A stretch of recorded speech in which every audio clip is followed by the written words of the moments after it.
Science and Technology Update for January 5th, 2020. Xiaomi OS Update. Xiaomi is rolling out the Android 10 update to the Redmi K20 in India along with MIUI 11.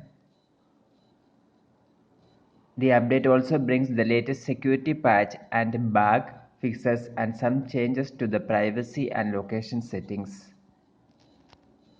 So Redmi K20 is rolling out Android 10 update in India now. Women Science Congress, Indian Science Congress is now in progress at Bengaluru.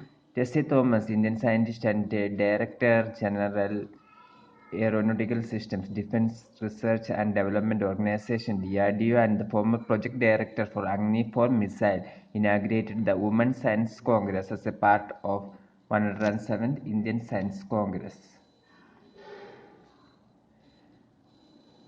Samsung Electronics will introduce innovative devices in San Francisco on February 11.